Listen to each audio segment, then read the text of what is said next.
बहुत स्वागत है आप सबका धर्म संकट में, आप सबका ये पसंदीदा शो। और आज इसमें जो मेहमान हमारे साथ हैं उनके पास में ये संभल महात्म्य लेकर जाने वाला। इस संभल महात्म्य इस पुस्तक में शास्त्रों में, ग्रंथों में, वेदों में, पुराणों में जहां जहां भी संभल का कोई जिक्र है उसका निचोड़ इसमें है, संभल का महात्म्य इसमें है। तो आज जो हमारे मेहमान हैं उनके पास ये संभल महात्म्य लेकर जाता हूं। आचार्य प्रमोद कृष्णम जो संत भी हैं, स्पिरिचुअल गुरु भी हैं और नेता भी हैं, उनसे, क्योंकि नेता भी हैं इसलिए मैं कहूंगा कि सबसे पहले संभल महात्म्य पर आप हाथ रखकर ये कहें कि जो कहेंगे वो दिल की बात कहेंगे, सत्य कहेंगे। आप संभल के पीठाधीश्वर हैं और ये संभल महात्म्य आपके सम्मुख। देखिए गौतम जी, वैसे तो मैं झूठ कम ही बोलता हूँ, ज़्यादा नहीं बोलता हूँ, लेकिन इसकी ज़रूरत नहीं है। फिर भी आपने एक शर्त लगाई है तो मैं श्री कल्कि अवतरण भूमि संभल के संभल महात्म के ऊपर हाथ रख के कहना चाहता हूँ और कह रहा हूँ कि मैं जो भी कहूँगा अपनी अंतरात्मा की आवाज़ पे कहूँगा। जो भी कहेंगे अपनी अंतरात्मा की आवाज़ पर कहेंगे। इतना सच बोलने वाले लोग भी कम मिलते हैं कि मैं झूठ कम बोलता हूँ, क्योंकि बाकी सब तो यही कहते हैं कि उनके पास जो है वो खालिस सच है, दुनिया झूठ बोल रही है। इसके लिए स्वागत होना चाहिए प्रमोद कृष्णम जी का। तालियों के साथ आज के कार्यक्रम की शुरुआत की जाए। आचार्य प्रमोद कृष्णम, उन लोगों से आपको मिलवाता हूं जो हमारे विशेष मेहमान हैं आज के, जिनकी एक एक ऑब्जर्वेशन और टिप्पणी बहुत ध्यान से आपको सुनना है, क्योंकि उसी से आप समझ पाएंगे कल्कि धाम के विषय में भी और कल्कि धाम के प्रमोद कृष्णम जी के विषय में भी, संत के बारे में भी और नेता के बारे में भी। हमारे साथ विनोद अग्निहोत्री जी हैं, सीनियर जर्नलिस्ट, तालियों के साथ स्वागत कीजिए उनका।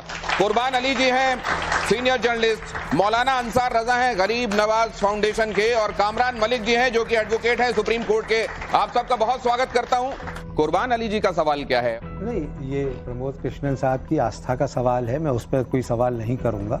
वो जहां चाहें कल्कि महाराज को प्रकट करें, करवा दें।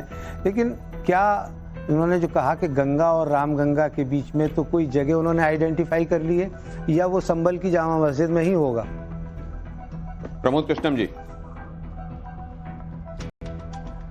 देखिए अभी मैंने वो बोला है जो लिखा हुआ है। आपका सवाल बहुत अच्छा है, बेहतरीन है, मगर पुराणों में ये नहीं लिखा है कि भगवान कल्कि का अवतार किसी मंदिर में या मस्जिद में होगा, पहली बात।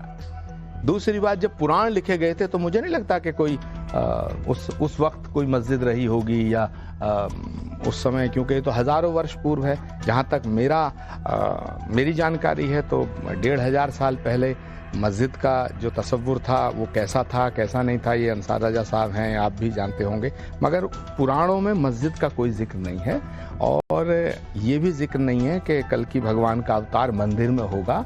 कल्कि भगवान का अवतार विष्णुयश नाम के ब्राह्मण के यहाँ होगा, उनके घर में होगा। उसमें स्पष्ट शब्द है, भवने विष्णु यशस्य कल्कि प्रादुर्भविष्यति। तो मैं कुछ चीजें आपको दिखाता हूं, आपकी हुई कही बातें, आपकी लिखी हुई बातें, और उन पर इस चर्चा को आगे बढ़ाता हूं। धर्म संकट में बहुत क्विकली डालिए प्लीज। माहे रमजान उल मुबारक आप लिखते हैं तो उसमें नीचे एक साहब लिखते हैं, आप मत करो मुबारकबाद, जहर घोलकर मरहम मत लगाइए। आचार्य जी, आपने बहुत मुस्लिम्स को बकवास कह दिया, फिर ये ढोंग मत कीजिए। आपकी तो इस बिरादरी में बहुत ज्यादा आपकी दोस्ती है, बहुत सारे लोगों से आपका उठना बैठना मिलना मिलाना है, फिर ये स्टेटमेंट। पहली बात, यहाँ मौलाना अंसार रजा साहब तशरीफ फरमा हैं, कामरान साहब हैं। एक बात बताऊं, अगर दुश्मन भी सलाम करे उसका जवाब देना चाहिए। तो आपने सलाम किया? अगर दुश्मन भी रमजान की मुबारकबाद दे, हाँ, उस पर इस तरह की बात लिखना, या तो ये आदमी मुसलमान नहीं है, हाँ, या ये इस्लाम को नहीं जानता। अंसार साहब से मैं इसका, अंसार साहब, रमजान मुबारक कहा गया था, जवाब होना चाहिए रेसिप्रोकेशन में आपको भी, लेकिन यहां पर यह लिखा गया, आपके हिसाब से जायज है? रमजान की मुबारकबाद आचार्य जी ने दी, ठीक है ना। सामने वाले ने उसमें नीचे, यही अकेली टिप्पणी नहीं है, मैंने बहुत सारी टिप्पणी पढ़ी है। ये बेहुदापन है, जिसने भी ये लिखा है ये बेहुदापन है। इस्लाम जिसने ये लिखा है, जिसने भी कमेंट्स गंदे किए हैं, इस्लाम उनके बाप की जागीर नहीं है, उनको तमीज ही नहीं है इस्लाम कहते किसको। ठीक है, अब मैं आचार्य जी से एक सवाल करना चाहता हूँ। अभी आपने कहा कि जामा मस्जिद का जिक्र किया आपने, संभल का जिक्र किया आपने। एक छोटा सा सवाल आचार्य जी, कल्कि भगवान का अवतार कब होगा ना तो डेट डिसाइड है, जगह का आपने बता दिया जिस तरह से पुराणों में जिक्र है। आपने ऐलान किया है कि 2029 में प्रधानमंत्री नरेंद्र मोदी इसका उद्घाटन करेंगे मंदिर का। मंदिर का उद्घाटन का मतलब प्राण प्रतिष्ठा, जिस तरह से हमने अयोध्या में देखा। तो क्या जिस भगवान का अवतार अभी नहीं हुआ है, क्या उनकी प्राण प्रतिष्ठा हो सकती है? तो जो भगवान यहाँ अवतार लेकर और फिर अब अदृश्य हो गए, उनकी प्राण प्रतिष्ठा भी आज मूर्तियों में होती है ना सर? सर ये सवाल हाँ, लीजिए जल्दी से सर। देखिए, हजरत ने जो फरमाया, अंसार रजा साहब ने, बिल्कुल मैं उसका सीधा जवाब दे देता हूँ कि एक लाइन में जवाब दे देता हूँ कि जहाँ आस्था है वहाँ तर्क नहीं है, और जहाँ तर्क है वहाँ आस्था नहीं है। बात खत्म हो गई, बात खत्म हो गई। अब कोई संकट नहीं है, कुछ नहीं। आपने शुरुआत, आप कोई धर्म संकट नहीं है ना। अब आगे जरा ये प्ले कीजिए, बिल्कुल बिल्कुल जल्दी से ये प्ले कीजिए। Next please, next. आप ही की कही हुई बात आपके सामने। महाकुंभ के संपूर्ण होने पर पूरा भारत आनंदित है, लेकिन विपक्ष परेशान है। ये आपने लिखा, तो नीचे टिप्पणी थी, राज्यसभा नहीं मिलेगी। ये तो किसी मुसलमान का नहीं है, ये किसी मुसलमान का नहीं है ये। Sir please. देखिए गौतम जी, राज्यसभा मिलना और नहीं मिलना, ये सवाल तब खड़ा होता है जब कोई राज्यसभा मांगे। क्या बात? मैं भगवान का अवतार जहां होगा, उसके अवतार से पहले श्री कल्कि धाम बनना चाहिए, इस संकल्प को लेकर आगे बढ़ा। मेरे संकल्प को शक्ति प्रदान की भारत के प्रधानमंत्री ने। मेरे संकल्प को शक्ति देने का काम भारत के प्रधानमंत्री ने किया। ठीक है। मैं पूरे मनोयोग से इस समय श्री कल्कि धाम के निर्माण में जुटा हूं। आपसे भी आग्रह करता हूं, आप एक दिन कल्कि धाम आइए जी, एक शिला अपने हाथ से पूज के उसमें स्थापित कीजिएगा। सौभाग्य होगा। बाकी मुझे कुछ नहीं चाहिए। मेरा आचार्य जी से सवाल है कि आप कई साल पहले कांग्रेस में रहे और कांग्रेस के नेताओं से, वरिष्ठ नेताओं के बहुत करीब रहे, तो तब क्या आपने कभी संभल की उनसे बात की? और एक साथ में मैं एक और चीज पूछना चाहूंगी कि आपका, क्योंकि विचारधारा शुरू से वही रहा कि आपने मंदिर के लिए इतना करा, लेकिन कभी भी कांग्रेस पार्टी उसके पक्ष में नहीं रही, तो आप इतने साल कांग्रेस में कैसे रहे? हाय हाय, वाह। सवाल उधर से पूछा गया, आय हाय इधर से आया अंसार साहब की तरफ से। आप आय हाय के बाद कितना हाय हाय है और कितना आय हाय है देखते हैं सर। क्या नाम है आपका बच्चे? शिप्रा।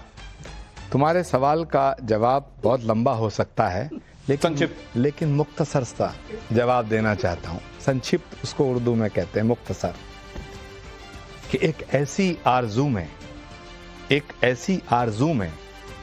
जो कहीं सुनी न जाए, एक ऐसी आरजू में जो कहीं सुनी न जाए, वहां उम्र काट आए जहां सांस ली न जाए। वहां उम्र काट आए जहां सांस ली न जाए। लेकिन एक बात बताइए गुरुजी, अगर कल होकर के प्रियंका गांधी आपको आवाज देती है कि आ जाइए, प्रियंका गांधी अगर आज भी आवाज दें तो क्या आप सुन लेंगे? क्या करेंगे फिर? ये है संकट, धर्म तो हो गया है। देखिए, मैं इस पे एक बहुत पुराना गीत था, उसकी एक लाइन गुनगुनाना चाहता हूँ। गुनगुनाओ? हाँ प्लीज जल्दी, इजाजत है? हाँ, ये माइक इसमें गुनगुनाइए, इसमें हम थोड़ा एको भी कर देंगे, आवाज और अच्छी लगेगी। उसी में मेरा ये जवाब है मौलाना अंसार रजा साहब के सवाल का। देख हमें आवाज न देना ओ बेदर्द जमाने, देख हमें आवाज न देना, देख हमें आवाज न देना ओ बेदर्द जमाने। लेकिन अगर तूने आवाज दी तो क्या होगा खुदा जाने। अब जरा मैं ये भी दिखा दूं। तो शायरी हो गई भाई, ये शायरी हो गई। लेकिन एक बात बताइए, नहीं ये शायरी आपने एक बात कहा कि जिन लोगों का डीएनए जो है, जिन लोगों का डीएनए विदेशी है, वो भारतीयता को, सनातन को क्या समझेंगे? प्रियंका जी भी इसमें आती हैं या उनको बाहर रखते हैं आप? ये खाली राहुल जी आते हैं, प्रियंका जी नहीं आती। ये सवाल इनका है या आपका? मिला जुला मान लीजिए। नहीं मिला जुला मान सकते हैं, मैं भी, वो भी शामिल है जी। देखिए, सच बात यह है कि जिस घर में जो पैदा होता है, जिस जमीन पे पैदा होता है, कामरान साहब रह कहीं भी रहे हों, आचार्य प्रमोद कृष्णम पूरी दुनिया में घूमे, विनोद अग्निहोत्री पूरे, आप गौतम जी आप भी, लेकिन जिस जगह आपका जन्म होता है उस जगह से और उस घर से, उस आंगन से बड़ा लगाव होता है। और जहाँ आदमी का जो संस्कार है, आदमी की जो संस्कृति है, जहाँ उसकी परवरिश होती है, वो उसी से मिलती है। तो डीएनए जिनका भारतीय नहीं है वो सनातन को नहीं समझ सकते, और जो सनातनी नहीं है वो भारत को नहीं समझ सकता, क्योंकि भारत की भूमि ही वो भूमि है जहां सनातन का ओरिजिन हुआ। तो आप ये कह रहे हैं कि प्रियंका जी भी पूरे तौर पर सनातन को और भारत को नहीं समझ सकती? मैंने जो कहना था कह दिया, आप क्या समझना चाह रहे हैं आपकी मर्जी। ये इसमें जरा, ये असली हिंदू हैं या चुनावी हिंदू हैं? अरे योगी जी के लिए कोई पूछने की बात? कोई पूछने की बात? ये बात ठीक है। अब जरा आगे दिखाइए, जल्दी जल्दी दिखाइए, असली हिंदू या चुनावी हिंदू? ये सही है, इन्हीं ने मंदिर पे पाबंदी लगाई थी। असली हिंदू या चुनावी हिंदू? हाँ? आवाज आप लोगों की तरफ से क्यों आ रही है? मैं पूछ इधर से रहा हूं। क्या? अखिलेश यादव आपको नजर आ रहे हैं इधर, अगर आप नहीं देख पा रहे हैं तो थोड़ा सा ऐसे करेंगे तो दिख जाएगा आपको। जी जी। ये असली हिंदू या चुनावी हिंदू है? इनको हमेशा तिरछी नजर से ही देखते हैं ये। असली और नकली। हाँ, पहली बात तो देखिए, असली या चुनावी? देखिए पहली नकली बात, नहीं, असली या चुनावी? पहली बात, हाँ, असली या चुनावी। तो असली और नकली तो हो नहीं सकता कोई, या तो होगा या नहीं होगा। तो मुझे उसी पर डाउट है। ये तो आप उससे भी आगे की बात कह रहे हैं, लेकिन धर्म संकट में अगला चेहरा ये है। आप बहुत दिनों तक जिस पार्टी में रहे हैं, इनको उस पार्टी के प्रमुख चेहरे देखिए, ये असली हिंदू हैं या चुनावी हिंदू हैं?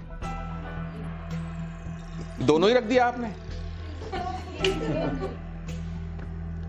हिंदू होना, मुसलमान होना या अगड़ा होना, पिछड़ा होना, ये सब दो तरह से सुनिश्चित होता है, या तो मां की तरफ से या दादा परदादा की तरफ से। अरे बाप रे, मेरी बात खत्म हो गई। वो कह रहे हैं कि उनके पास एक तीसरा अदृश्य बैनर है जिसको वो अपने मुंह से आपको पढ़कर बताएंगे। असली हिंदू या चुनावी हिंदू? आप धर्म संकट है। नहीं, देखिए प्रियंका जी जो हैं वो बहुत बड़ी लोकप्रिय नेता हैं कांग्रेस की, और उनके साथ इतना अन्याय हुआ है पार्टी के भीतर, इतना उनकी प्रतिभा को खत्म करने की कोशिश की गई है कि मैं उन पर अब कोई हमला करना नहीं चाहता, क्योंकि उन पे पार्टी के भीतर बहुत हमले हुए। जहां तक सवाल है आपका इस सवाल का, तो मुझे लगता है कि प्रियंका जी, राहुल जी सगे भाई बहन हैं, एक ही परिवार में उनका जन्म हुआ है, तो ज्यादा कुछ कहने की जरूरत है नहीं इसमें। ऑडियंस क्या है सवाल आपका? आचार्य जी, मेरा सवाल ये है कि अभी अबू आजमी जी ने औरंगजेब की तारीफ करी थी और समाजवादी पार्टी ने उस पर एक्शन लेने की बजाय उनका साथ दिया था, तो आपका इस चीज पर क्या कहना है कि वो जायज है ना जायज? हाँ, वो जायज है ना जायज? औरंगजेब तो 500 साल पहले पैदा हुए, उसके बाद जिन्ना पैदा हुए जिन्होंने देश के 2 टुकड़े करे। विपक्ष तो जिन्ना के साथ खड़ा, औरंगजेब की तो बात ही छोड़ दो। लेकिन अखिलेश ने तो समर्थन कर दिया ना, अखिलेश यादव ने तो समर्थन कर दिया। जो देश को तोड़ने की बात करेगा, अखिलेश यादव और राहुल गांधी उसके साथ खड़े होंगे। जो देश को तोड़ने की बात करेगा, अखिलेश यादव और राहुल गांधी उनके साथ खड़े हुए हैं। ये हेडलाइन। मोहम्मद शमी अगर गेंदबाजी कर रहे हैं, उनका मुंह सूखा, उन्होंने थोड़ा सा जूस पी लिया, गला तर कर लिया, तो मौलानाओं का गला सूखने लगा। नहीं भाई, ये तो ठीक नहीं है, ये नहीं होना चाहिए। ठीक है क्या?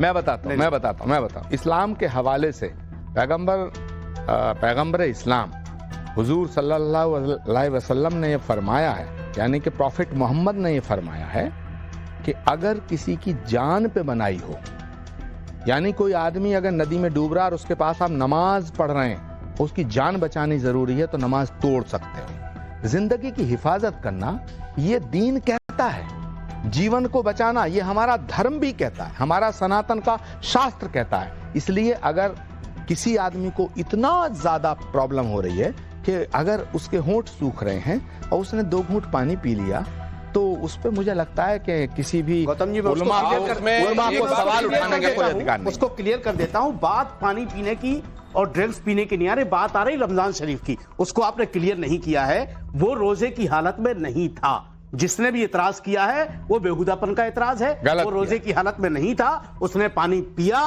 और कोई बुरा नहीं किया उसने। अंसार साहब, एक चीज है, इस तरीके से या उस तरीके से आप प्रमोद कृष्णम साहब के साथ खड़े दिखाई देते हैं, ये बात भी लोगों को दिखाई दे रही है, इस पर ताली होना चाहिए। लेकिन कल की भगवान अवतार लेंगे तो कोई, आप कह रहे हैं जल्दी प्रकट होइए, तो कुछ सोहर ओहर की भी तैयारियां हो गई, कुछ लिख लिया है, कुछ गुनगुनाने की तैयारियां भी कर ली हैं? भगवान प्रकट होंगे तो आप मैं तो बिल्कुल तैयारी है। तो फिर मेरी भी तैयारी है, ये माइक है, लीजिए। आंखें तरस गई दर्शन को, कब तू झलक दिखाएगा, वृंदावन में आने वाले संभल में कब आएगा।